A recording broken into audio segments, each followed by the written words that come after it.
नमस्कार. गरजा रायगड 7 संवाद या वृत्तवाहिनीत आपलं स्वागत आहे. तर चला पाहूया आजच्या ताज्या घडामोडी. उलव्यात लॉजवर पोलिसांची धाड, महिला दलालाविरुद्ध गुन्हा दाखल, 36,000चा मुद्देमाल जप्त, प्रकरणाच्या धागेदोरे पेणपर्यंत, आजी माजी नगरसेवकांना अटक. उलवे परिसरातील एका लॉजवर पोलिसांनी धडक कारवाई करत अनैतिक व्यवसायाचा पर्दाफाश केला आहे. या प्रकरणी एक महिला दलालाविरुद्ध विविध गंभीर कलमांमुळे गुन्हा दाखल करण्यात आला असून परिसरात खळबळ उडाली आहे.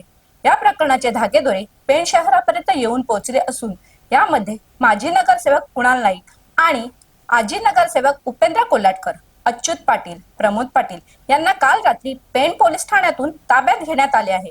याविषयी सविस्तर माहिती अशी की उलवा पोलीस ठाण्याचे पोलीस हवालदार अजिंक्य सुभाष गोसावी यांच्या फिर्यादीवरून गुन्हा रजिस्टर क्रमांक 119/2026 दाखल करण्यात आला आहे. आरोपी महिला सारिका वय 33 राहणार CBD बेलापूर हिच्या विरुद्ध भारतीय न्याय संहिता 2023 अनैतिक व्यापार प्रतिबंधक कायदा, पोस्को कायदा तसेच बाल न्याय अधिनियमांतर्गत गंभीर स्वरूपाचे गुन्हे नोंदवण्यात आले आहेत.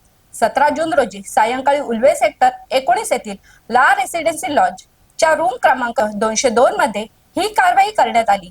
प्राथमिक तपासात आरोपी महिलेने 2 अल्पवयीन मुली अल्पवयीन असल्याची माहिती असूनही त्यांना ग्राहकांसोबत शारीरिक संबंध ठेवण्यासाठी प्रवृत्त केल्याचे समोर आले आहे. तसेच या माध्यमातून आर्थिक मोबदला मिळून स्वतःच्या उदरनिर्वाहासाठी केल्याचा आरोप तिच्यावर आहे. कारवाई दरम्यान पोलिसांनी 36,100 रुपयांचा मुद्देमाल जप्त केला असून त्यामध्ये रोकड रक्कम, चलनी नोटा तसेच विविध कंपन्यांचे मोबाईल फोन यांचा समावेश आहे. यातील पीडित अल्पवयीन मुलीजवळून माहिती घेतली असता यामधील 13 वर्षीय अल्पवयीन मुलीवर तिच्या इच्छेविरुद्ध शारीरिक संबंध कुणाल नाईक, उपेंद्र कोल्हाटकर, अच्युत पाटील, प्रमोद पाटील यांनी ठेवले असल्याचे पीडित मुलीने माहिती दिली असल्याने काल रात्री त्यांना पेण पोलीस ठाण्यातून उलवा पोलिसांनी ताब्यात घेतले आहे. ही कारवाई पोलीस उपायुक्त अमित काळे, सहाय्यक पोलीस आयुक्त किशोर गायकवाड आणि वरिष्ठ पोलीस निरीक्षक अर्जुन राजने यांच्या मार्गदर्शनाखाली करण्यात आली आहे. पुढील तपास सहाय्यक पोलीस निरीक्षक कृष्णा पाटील करीत असून